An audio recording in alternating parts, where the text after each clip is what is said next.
الله وبركاته. الحمد لله نحمده ونستعينه ونستغفره ونؤمن به ونتوكل عليه ونعوذ بالله من شرور أنفسنا ومن سيئات أعمالنا. من يهده الله فلا مضل له ومن يضلله فلا هادي له. ونشهد أن لا إله إلا الله وحده لا شريك له. ونشهد أن سيدنا وسندنا ومولانا محمدا عبده ورسوله. وصلى الله تبارك وتعالى عليه وسلم تسليما كثيرا كثيرا. أما بعد، فأعوذ بالله من الشيطان الرجيم. بسم الله الرحمن الرحيم. يا أيها الذين آمنوا كتب عليكم الصيام كما كتب على الذين من قبلكم لعلكم تتقون.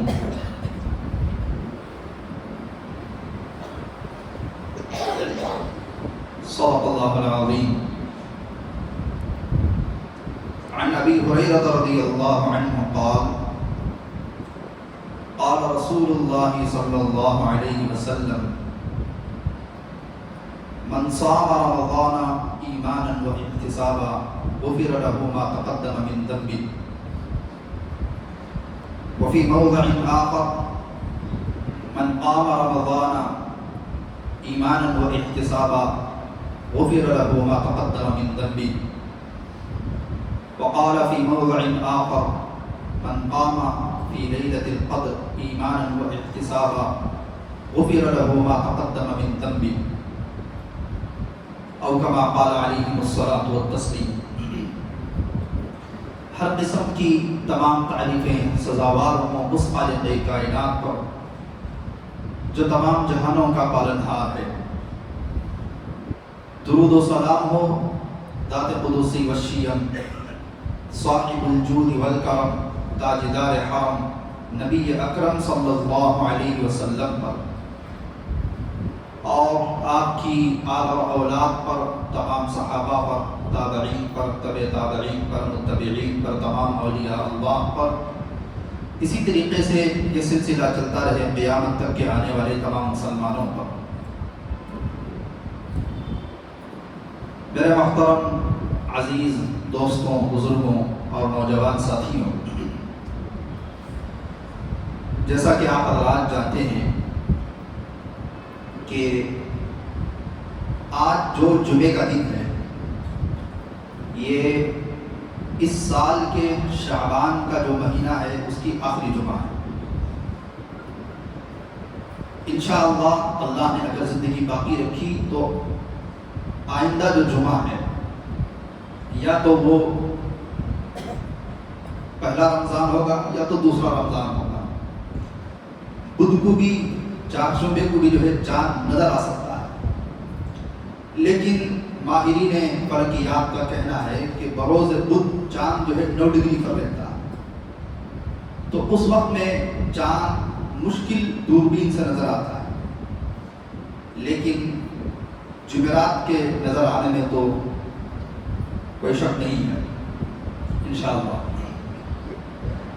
تو اس اعتبار سے استقبال رمضان کسے کہتے ہیں، اس میں کیا چیزیں انسان کو کرنا چاہیے، تو کچھ باتیں مجھے آپ حضرات کے سامنے جو ہے عرض کرنی ہے.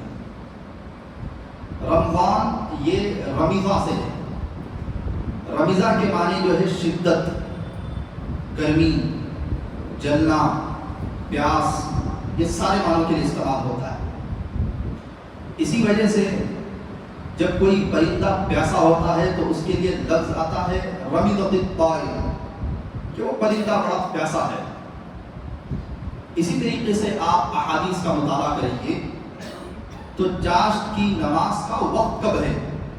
حدیث میں آیا، رسول کریم صلی اللہ علیہ وسلم نے ارشاد فرمایا: صلاۃ الاوابین حین ترمض الفصال، کہ چاشت کی نماز کا جو وقت ہے وہ اونٹنی کے بچے کے پیر جب جلتے ہیں 11 ساڑھے 11 بجے یا 10 ساڑھے 10 بجے، اونٹنی کا بچہ، دیکھیے بڑا اونٹ تو کتنی بھی گرمی برداشت کر لیتا ہے.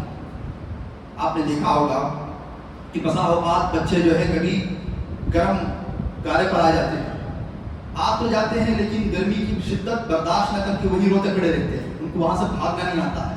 پھر ماں جا کے بچے کو اٹھاتی ہے کہ پیر جو ہے گرم جگہ پر بچہ رکھ دیا ہے. تو بڑا جو اونٹ ہوتا ہے وہ تو گرمی برداشت کر لیتا ہے، لیکن حدیث میں دیکھیے اوابین، ایک تو مغرب کی نماز کے بعد جو 6 رکعت ہے اس کے لیے بھی لفظ استعمال ہوتا ہے، چاشت کی نماز کے لیے بھی اوابین کا لفظ عربی میں استعمال ہوتا ہے. تو کہا کہ چاشت کی نماز کا وقت حین ترمض الفصال، جب اونٹنی کے بچے کے پیر دھوپ کی وجہ سے جلنے شروع ہو جائیں اور وہ کھڑنے نہ پائے، وہ وقت ہے چاشت کی نماز کا. تو میں یہ آپ کو سمجھا رہا تھا کہ رمضان کے معنی کیا ہے. تو اسی سے رمضان ہے. تو رمضان کو رمضان کیوں کہتے ہیں؟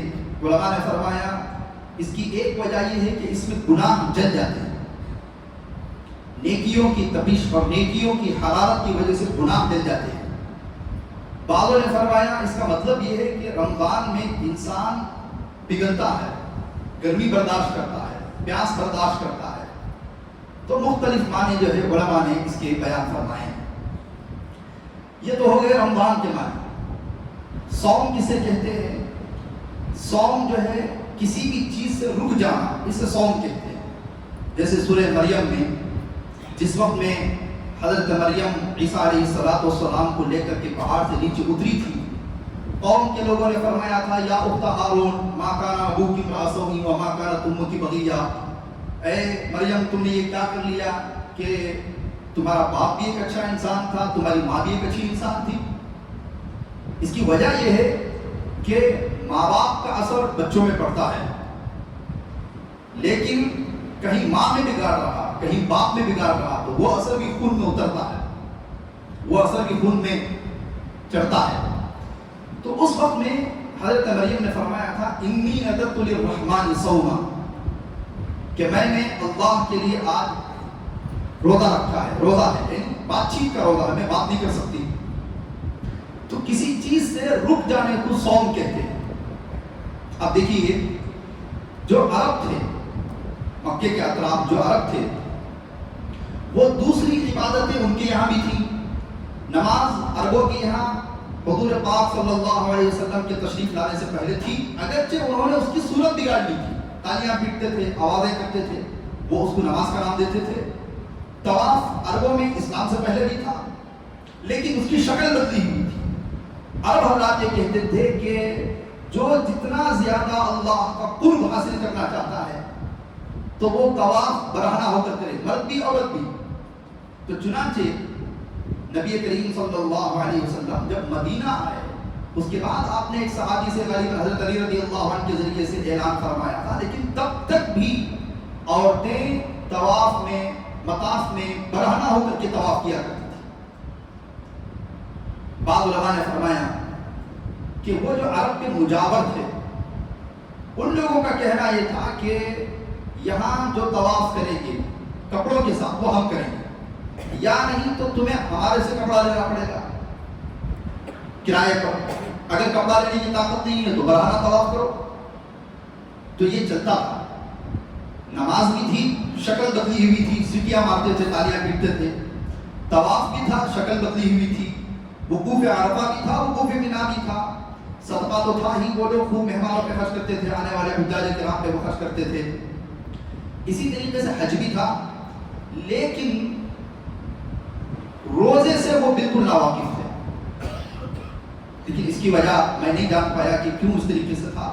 کیا ابراہیم علیہ السلام کی شریعت میں موجود نہیں تھا، یا وہ اس سے واقف نہیں تھے؟ وہ اللہ بہتر جانتا ہے. لیکن جو عرب تھے وہ روزے سے بالکل بھی جو ہے وہ ناواقف تھے. روزے کی عبادت ان کے یہاں نہیں تھی. ہاں لیکن وہ روزہ گھوڑے کو رکھواتے تھے. اس کی وجہ یہ ہے کہ عرب کی جو 2 سواریاں تھیں مشہور، وہ ایک اونٹ ایک گھوڑا. اونٹ تو ٹھیک ہے، لیکن جب یہ کبھی لوٹ مار کرتے تھے عرب لوٹ مار کرنے میں بہت مشہور تھے. جب یہ کہیں لوٹنے کے لیے جاتے تو زیور لوٹ کر کے، مال لوٹ کر کے جلدی سے وہاں اونٹ میں نہیں نکل سکتے تھے. اور گھوڑا تیز رفتار سواری تھی. لیکن عرب کی جو ہوا ہے، مکے کی جو فضا ہے وہ گرم ہوا ہے، گرم فضا ہے. اونٹ اس کے اندر یہ عادت ہے، وہ پانی جو ہے اسٹاک کر کے رکھتا ہے، وہ بھوک بھی برداشت کرتا ہے، وہ پیاس بھی برداشت کرتا ہے، وہ گرمی بھی برداشت کرتا ہے. لیکن گھوڑا برداشت نہیں کرتا تھا، گھوڑا سست ہو جاتا تھا. تو اس وجہ سے وہ کیا کرتے ہیں کہ گرمی کے مہینے میں گھوڑے کو روزہ رکھواتے تھے، تاکہ جس وقت ہم لوٹ مار کرنے کے لیے نکلیں گھوڑے کو اچھی مشق ہو جائے اور اس کا ایکسرسائز اور جم ہو جائے، وہ تھکے نہیں. اب جب کبھی تیز ہوا چلتی تھی ریت کی، خود تو کپڑا باندھ کر کے چہرہ ادھر رکھتے تھے، لیکن گھوڑے کا منہ اس تیز ہوا کی طرف کر دیتے تھے، مشق کراتے تھے تاکہ ہم لوٹ مار کرنے کے لیے جب نکلے تو یہ ہمارا ساتھ دیں. وہ اتنا جانتے تھے. تو پوری مکی زندگی میں روزے کے متعلق کوئی بات نہیں تھی مکی زندگی میں. لیکن مدنی زندگی میں نبی کریم صلی اللہ علیہ وسلم جو ہے جب ہجرت کر کر تشریف لائے تو یہ آیتیں اللہ نے بتائی، یا ایھا الذین آمنوا کتب علیکم الصیام کما کتب علی الذین من قبلکم لعلکم تتقون. اب یہ بات معلوم ہونی چاہیے کہ میں نے گزشتہ میں بھی غالباً یہ بات کہی تھی کہ اللہ رب العزت بندوں کے نفسیات کو دیکھ کر تربیت کی. شراب ایک دم حرام نہیں ہوئی، دھیرے دھیرے درجہ بدرجہ تھوڑا تھوڑا کر کے جو ہے وہ حکم نازل ہوا ہے، اور ایک وقت میں جا کر کے مکمل شراب حرام ہوئی ہے. تو روزہ بھی پہلے دیکھیے 3 دن کے روزے، یا بعض علماء نے فرمایا پہلے محرم کا روزہ ایک فرض تھا. حضور پاک صلی اللہ علیہ وسلم جب مدینہ گئے تو دیکھا کہ عاشورے کے دن محرم کی 10ویں تاریخ کو یہود روزہ رکھ رہے ہیں. حضور نے فرمایا صلی اللہ علیہ وسلم کے بلایا یہودیوں کو کہ تم کیوں روزہ رکھ رہے ہو؟ کہا کہ اس دن اللہ نے حضرت موسیٰ کو فرعون سے نجات دی تھی. تو اس وقت میں نبی کریم صلی اللہ علیہ وسلم نے ارشاد فرمایا کہ ہم تو تمہارے سے زیادہ حقدار ہیں کہ روزہ رکھیں، ہم تو موسیٰ کو ماننے والے ہیں. تو اس وقت میں ایک روزہ جو ہے امت پر فرض ہوا تھا. بعد میں دوسرے مرحلے میں یہ آیتیں نازل ہوئی، یا ایھا الذین آمنوا، اے ایمان والو، کتب علیکم الصیام، تم پر جو ہے روزے فرض کر دیے گئے. اور یہ صرف تم پر نہیں، کما کتب علی الذین من قبلکم، تم سے پہلے لوگوں پر بھی روزے فرض کیے گئے تھے. ایسا نہیں کہ تم پہلی شخصیت ہو جن کو جو ہے روزے کا حکم دیا جا رہا ہے. یہودیوں میں، نصرانیوں میں، پچھلے جو انبیاء گزرے ہیں ان میں بھی روزہ رکھتے تھے. کما کتب علی الذین من قبلکم، جیسے کوئی حکم جو ہے منوانا ہو، کوئی آرڈر دینا ہو تو کیا کہتے ہیں کہ آپ کو جو ہے پابندی کرنی پڑے گی نمازوں کی، چونکہ تم سے پہلے جو مولانا تھے وہ سال میں کبھی کبھی چھٹی لیا کرتے تھے، یا تمہیں جو ہے فلاں کام کرنا پڑے گا کیونکہ تم سے پہلے جو لوگ تھے. یہ تاکہ سامنے والے کو حکم ہلکا لگے، زیادہ بوجھ نہ ہو تمہیں، یعنی چھوڑیے. تو اس طریقے سے پچھلے لوگوں کا حوالہ دے کر کے لوگ آج بھی حکم سامنے والے پر جو ہے ڈالتے ہیں تاکہ اسے لینا آسان ہو جائے، اسے مشکل نہ ہو، تکلیف نہ گزرے. تو اس طریقے سے اللہ نے فرمایا کما کتب علیکم الصیام کما کتب علی الذین من قبلکم، تم سے پہلے لوگوں پر جیسے روزے فرض کیے گئے تھے ایسے آج تم پر بھی روزے فرض کیے جا رہے ہیں. اب دیکھیے یہاں پر مفسرین نے جو اردو تفسیریں لکھی ان کو یہاں ایک غلط فہمی یہ ہوئی کہ یہ فرما دیے کہ یا ایھا الذین آمنوا کتب علیکم الصیام سے رمضان کے روزے فرض ہو گئے. یہ رمضان کے روزے نہیں تھے، یہ ایام 20 کے روزے تھے، 13، 14، 15، 13، 14، 15. چاند کی جو 13ویں تاریخ ہوتی ہے، 14ویں تاریخ ہوتی ہے، 15ویں تاریخ ہوتی ہے، اللہ نے یہ روزے فرض کیے. اس کی مثال کیا ہے، دلیل کیا ہے؟ اگلی آیت میں اللہ تعالیٰ فرما رہا ہے ایام معدودات، چند دن ہیں. ایام معدودات جو کہتے ہیں، معدودات یہ منیمم 3 دن، میکسیمم 9 دن کو ہے. چند دن معدودات، ایام معدودات. تو معدودات جو ہے یہ منیمم 3 دن کے لیے ہے، میکسیمم 9 دن کے لیے ہے. جب میکسیمم 9 دن کے لیے ہے تو رمضان کے روزے اس میں کہاں سے آگے رمضان کے 30 روزے ہوتے ہیں. لیکن سب سے پہلے جس وقت میں طالب علم تھا تو اس وقت میں اساتذہ سے میں نے یہ اشکال بھی کیا تھا کہ حضرت یہاں پر تو ایام معدودات آیا ہے اور معدودات جو ہے معدود یہ 3 سے لے کر 9 تک کے لیے ہے تو 30 روزے اس میں کہاں سے آ گئے. تو بعد میں 2-3 دن جب اس کے اندر عرق ریزی کی گئی, عرق ریزی کہتے ہیں پسینہ بہانا, محنت کی گئی, تو بعد میں علامہ انور شاہ کشمیری رحمۃ اللہ علیہ نے اپنی تفسیر کے اندر یہ بات لکھی ہے کہ یہ رمضان کے روزوں سے متعلق آیت نہیں ہے. رمضان کے روزوں سے متعلق آیت تو اگلی آیت ہے, شہر رمضان الذی انزل فیہ القرآن ھدی للناس وبینات من الھدی والفرقان, آگے آ رہی ہے. لیکن یہ تو ایام 20 کے روزوں سے متعلق ہے.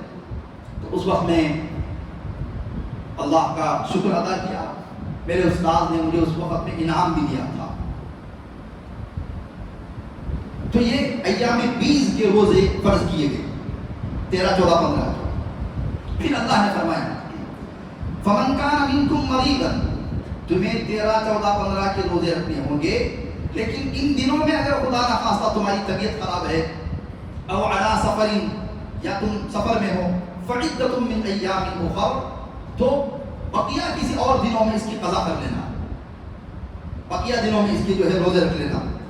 وعلی الذین یطیقونہ فدیۃ طعام مسکین, اور جو تم میں یعنی طاقت رکھتا ہے, یعنی کسی مسکین کو کھانا کھلا دینے کی, روزہ رکھنے کی طاقت نہیں ہے تو وہ کسی غریب کو کھانا کھلاتے, گویا کہ یہاں تمہارے سے ادا ہو گیا. فمن تطوع خیرا فهو خیر له وان تصوموا خیر لكم ان کنتم تعلمون. اب دیکھیے پہلے محرم کا روزہ فرض تھا ایک, بعد میں وہ نفل ہو گیا, اس کے بعد ایام 20 کی 3 روزے تھے. جب اللہ نے مشق کروا دی, پریکٹس کروا دی, ایک روزہ رکھوا کر کے دیکھا تو لوگ روزہ لے رہے ہیں, پھر 3, اب اللہ نے کہا کہ اب اس کے بعد جو ہے تمہیں 30 دن کے روزے پر دھیرے دھیرے لائے, تھوڑا تھوڑا. بچے کو پہلے 2 صفحے دیے, پھر 3 دیے, پھر 5 دیے, پھر 10 دیے, تھوڑا تھوڑا کر کے. اب اگلی آیت اللہ نے ارشاد فرمائی شہر رمضان الذی انزل فیہ القرآن ھدی للناس وبینات من الھدی والفرقان. آیت کا جو پہلا جملہ ہے اس کی تشریح میں بعد میں کروں گا. فمن شہد منکم الشہر فلیصم, رمضان کے مہینے کو جو پالے, رمضان کے مہینے میں جو حاضر ہو جائے, رمضان کا مہینہ جسے مل جائے, فلیصم, چاہیے کہ وہ روزہ رکھے. اب یہاں پر جو ہے امر کا صیغہ آ گیا, آرڈر کا صیغہ آ گیا. ومن کان مریضا او علی سفر فعدۃ من ایام اخر, اگر رمضان میں کوئی جو ہے بیمار ہے, طبیعت خراب ہے, تو روزہ چھوڑ کر کے آدمی رمضان کے بعد بھی قضا کر سکتا ہے. دیکھیے لوگوں کو یہ بھی دیکھا گیا ہے کہ 104 ڈگری بخار ہے, 103 ڈگری بخار ہے. جب لوگ کہتے ہیں کہ بھی روزہ کیوں رکھ رہے ہیں, لیکن تقوی کا بھوت اتنا سر پہ چڑھا رہتا ہے کہ لوگ کہتے ہیں کہ نہیں رمضان میں روزے نہیں چھوڑ سکتا. کوئی آدمی جو ہے شوگر کا بہت یعنی شوگر بہت ہائی لو ہو جاتی ہے. اب اس کا مطلب یہ بھی نہیں کہ جتنے شوگر کے مریض ہیں وہ سب روزے چھوڑ دیں. اللہ کا شکر ہے یہ تجربے کی بات ہے, بلکہ یہ جو شوگر کے مریض ہیں تقریباً کئی مریض جو ہے آج تک یہ بات کہے ہیں کہ غیر رمضان میں ہمیں آدھا گھنٹہ بھی اگر لیٹ ہو جائے, تاخیر ہو جائے تو بھوک سنبھال نہیں سکتے ہیں, لیکن رمضان میں اللہ کہاں سے طاقت دیتا ہے وہ اللہ ہی بہتر جانتا ہے. نیت اور عزم اور حوصلہ. لیکن اگر کسی کے اندر طاقت ہی نہیں ہے, بہت کمزور ہو گیا, دیکھیے شوگر اگر ابھی ہوتی ہے تو آدمی برداشت کر سکتا ہے, لیکن لو اگر ہو جائے تو پھر انسان کی جو ہے جان جا سکتی ہے. فوراً کچھ کھانا پڑے گا یا گلوکوز دینا پڑے گا یا کچھ پینا پڑے گا. تو ایسا انسان جو بہت سخت مریض ہے, ایسا عورت ہے رمضان میں اس کے ایام آ گئے تو وہ روزہ چھوڑ دے گی. لیکن گھر اگر جوائنٹ فیملی ہے, اس میں دیور بھی ہے, جیٹ بھی ہے, بڑے بھائی بھی ہیں, تو شرم کے لیے وہ سب کے ساتھ سحری بھی کرے گی, سب کے ساتھ افطاری بھی کرے گی, تاکہ کسی کو معلوم نہ ہو کہ وہ ایام میں ہے. لیکن دن میں بھی چھپ کر کے کبھی کھائے گی عورت کے لیے, بعد میں وہ قضا کرے گی. ایک بات یہاں پر میں عرض کر دوں, عورت کو جب ایام آتے ہیں ماہانہ, اس میں نماز تو معاف ہے لیکن روزے وقتی طور پر معاف ہیں، وقتی طور پر وہ روزہ نہیں رکھے گی لیکن روزے کی قضا کرے گی. نماز کی قضا نہیں ہے، نماز تو معاف ہے. جتنے دن 5 6 7 10 دن تک زیادہ سے زیادہ وہ تو ان دنوں میں نماز تو معاف ہے. لیکن رمضان میں اگر کوئی عورت خون دیکھے روزے سے رکے گی لیکن بعد میں چل کر کے اس کی قضا کرے گی، اس کی قضا ضروری ہے. مستورات جو ہے سمجھتی ہیں کہ رمضان میں اگر ایام آ گئے تو روزے بھی معاف ہو گئے، روزے معاف نہیں ہوتے. تو بہرحال ومن کان مریضا او علی سفر، یا کوئی آدمی سفر میں، تو وہ ایسا آدمی جو ہے روزے کو چھوڑ سکتا ہے، اس کے لیے کوئی گناہ نہیں ہے، کوئی پکڑ نہیں ہے اگر وہ روزہ نہیں رکھتا ہے. یرید اللہ بکم اليسر ولا یرید بکم العسر، اللہ تعالیٰ تمہارے ساتھ آسانی کا ارادہ رکھتا ہے، کوئی تم پہ مشکل میں ڈال کر کے تمہیں بوجھ ڈالنا اللہ تعالیٰ نہیں چاہتا ہے. ہاں وَلِتُكْمِلُوا الْعِدَّةَ، یہ جو شمار ہے اس کو تم پورا کرو گے بعد میں چل کر کے. شوال میں رہ لیے، ذی القعدہ میں مقابلہ باہر رہ گئے. وَلِتُكَبِّرُوا اللَّهَ، یہاں عید کا مسئلہ ہے، تم اللہ کی تکبیر بلند کرو گے عید کے موقع پر. عَلَىٰ مَا هَدَاكُمْ وَلَعَلَّكُمْ تَشْكُرُونَ.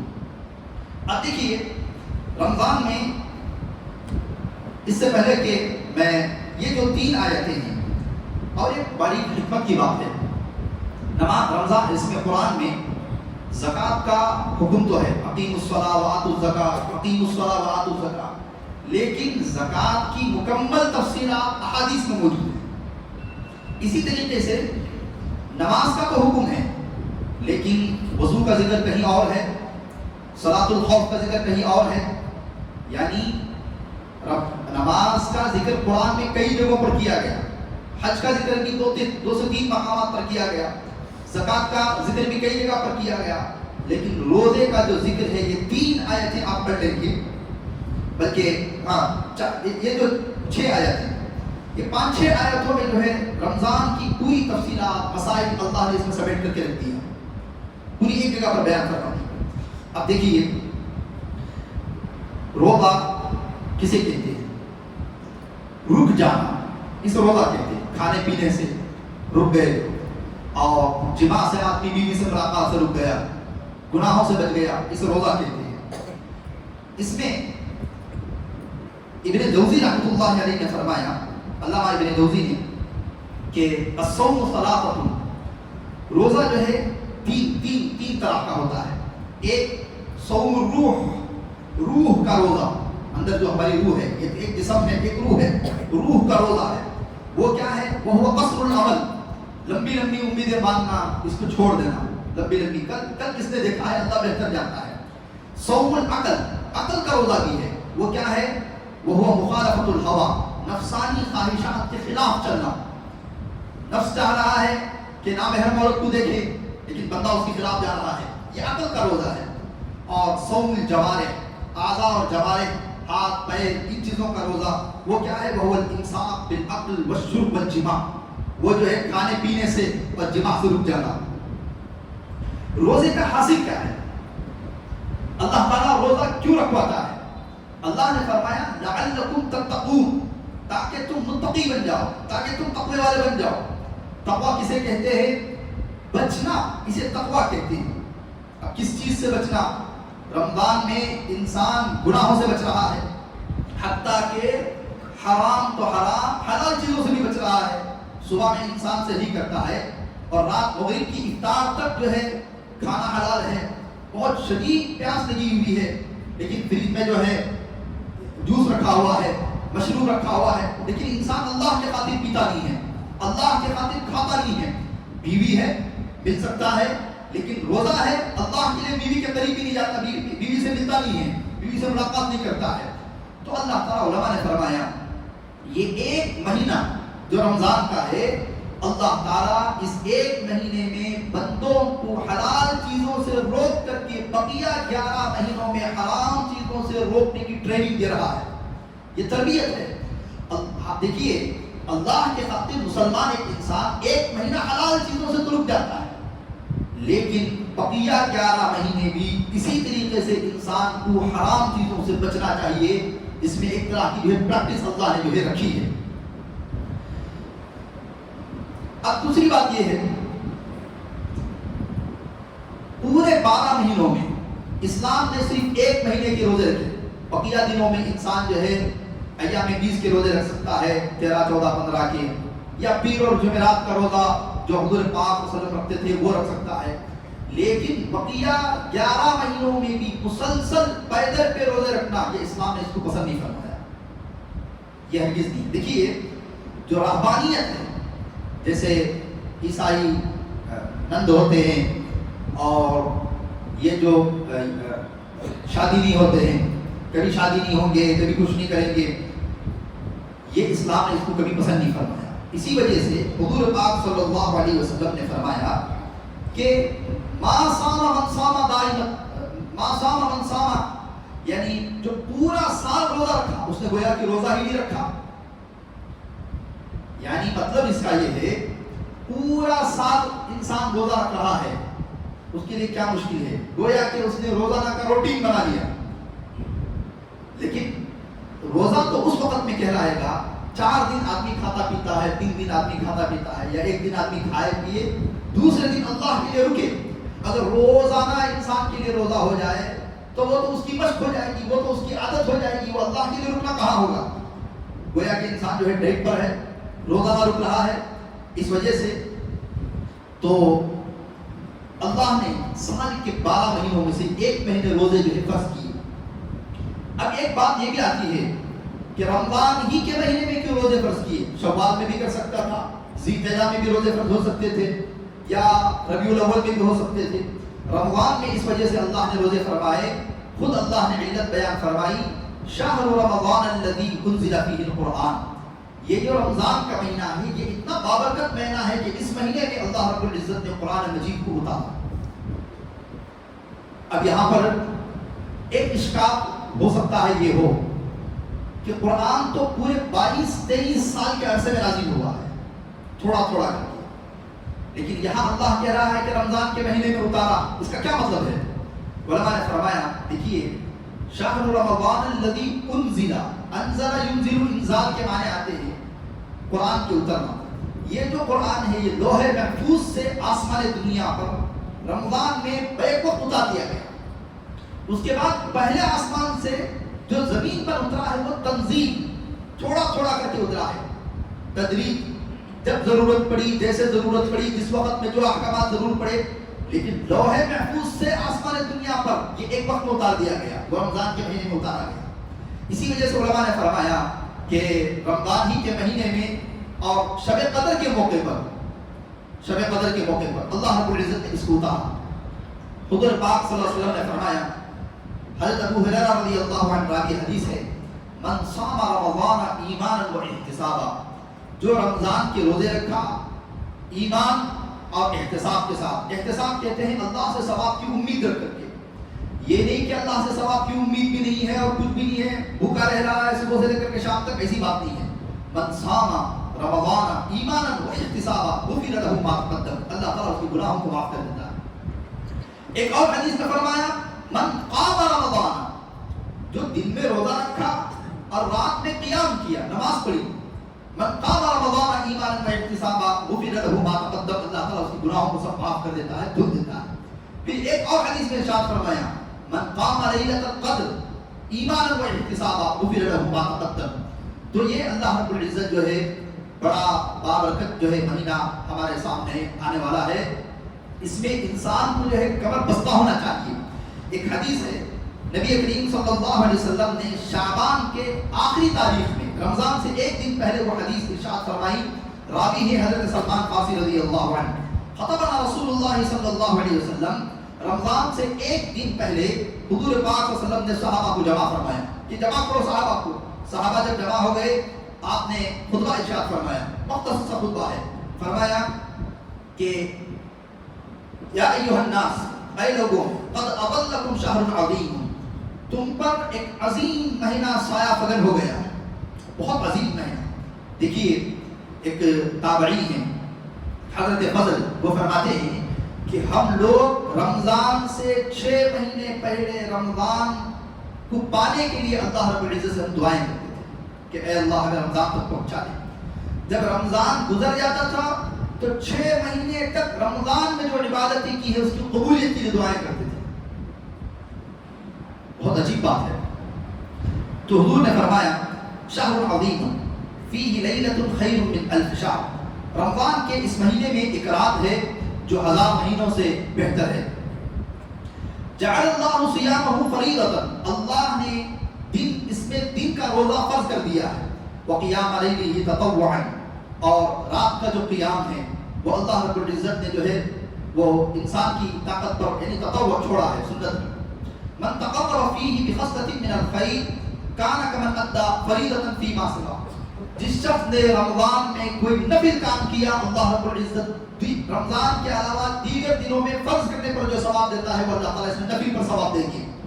ومن ادى فیہ فریضۃ، جو رمضان میں کوئی ایک فرض ادا کیا، کان کمن ادى 70 فریضۃ فیما سوا، غیر رمضان میں 70 فرائض ادا کرنے پر جو ثواب ملتا ہے، رمضان میں ایک فرض ادا کرنے پر جو ہے اللہ رب العزت اتنا زیادہ بندے کو ثواب دے گی۔ وہو شہر الصبر، یہ صبر کا مہینہ ہوتا ہے، اور والصبر ثواب الجنہ، اور صبر کا بدلہ جو ہے جنت ہے۔ وہو شہر المساوات، یہ غمخواری کا مہینہ ہوتا ہے۔ وشہر یزداد فیہ رزق المؤمن، یہ ایک ایسا مہینہ ہے جس میں ایمان والے کا رزق بڑھا دیا جاتا ہے۔ من فطر فیہ صائما کان مغفرۃ لذنوبہ، اس مہینے میں اگر کسی نے کسی کو افطار کرا دیا تو وہ اس کی مغفرت کے لیے کافی ہے، اللہ تعالیٰ اس کی مغفرت فرمائے گا۔ وعتق رقبۃ من النار، اور غلاموں کو آزاد کر دیا۔ لیس کلنا نجد ما یفطر الصائم، اس پر جو ہے حضرات صحابہ نے فرمایا یا رسول اللہ، غریب صحابہ بھی تھے، ہم مکمل افطار تو نہیں کرا سکتے، ہمارے پاس اتنی طاقت نہیں ہے۔ اس وقت میں اللہ نے حضور پاک صلی اللہ علیہ وسلم نے فرمایا کہ من فطر صائما علی تمرۃ او شربۃ ماء او قطرۃ لبن وهو شهر الاول رحمۃ، جو شخص جو ہے ایک کھجور سے افطار کرا دے، پانی کا ایک گھونٹ پلا دے یا دودھ کا رسی کا ایک گھونٹ پلا دے، اس کے لیے بھی یہی اجر ہے۔ پھر حضور نے فرمایا صلی اللہ علیہ وسلم کہ اس کا پہلے جو 10 دن ہیں وہ رحمت کے ہیں، اور درمیان کے جو 10 دن ہیں مغفرت کے ہیں، اور آخر کے جو 10 دن ہیں وہ آپ سے خلاصی کے ہیں۔ من خفف عن مملوکہ غفر اللہ لہ، رمضان کے مہینوں میں جو اپنے کام کے جو لڑکے رہتے ہیں، دکان پہ کام کے چوکیدار لڑکے ہیں، نوکر ہیں، غلام ہیں، خادم ہیں، ان پر بوجھ ہلکا کر دیا رمضان کی وجہ سے، روزہ ہے زیادہ بوجھ نہیں ڈالیں گے، رمضان کا روزہ ہے زیادہ تکلیف نہیں دیں گے، اللہ تعالیٰ ایسے مالک کی بھی مغفرت کر دیتا ہے جو اپنے ماتحتوں پر جو ہے کام کو آسان کر دیا۔ تو بڑی لمبی یہ حدیث ہے، تو انشاءاللہ جو ہے اس کی اور بقیہ باتیں بھی جو ہے آئیں گی اگلی جمعہ پر جو ہے کہ رمضان میں ہمارے اکابر جو ہے کس طریقے سے وہ روزے رکھا کرتے تھے، رمضان کا ماحول کیسا تھا۔ ایک درخواست یہ ہے کہ ہمارے اکابر جو تھے، جو اسلاف گزرے ہیں، ان کی جو زندگی کی جو معمولات تھے اس میں یہ بھی ہے کہ رمضان سے پہلے ہی رمضان کی پوری وہ شاپنگ کر لیا کرتے تھے۔ مستورات گھر کی جو ہے رمضان میں پورے 15 دن جو ہے باہر شاپنگ کے لیے جا رہی ہیں، روزہ جو ہے بعض حضرات جو ہے شاپنگ کے لیے روزہ چھوڑ دیتے ہیں کہ بہت زیادہ پیاس لگتی ہے اور باہر جا رہے ہیں، بازار میں جا رہے ہیں، نہیں ابھی سے کپڑے خریدنا ہے، بچوں کو کوئی کپڑے خریدنا ہے، گھر والی سے کہہ دیں کہ جا کر کے جو ہے جو خریدنا ہو رمضان سے پہلے خرید کر کے آ جائیں۔ رمضان کے آخری 10 دن جو ہوتے ہیں اس میں مرد حضرات بھی اعتکاف میں رہیں گے، مستورات وہ گھر میں معتکف رہیں گی، ایسا نہیں کہ آخری 10 دن جو ہے پورا شہر جو ہے پھرتے رہے۔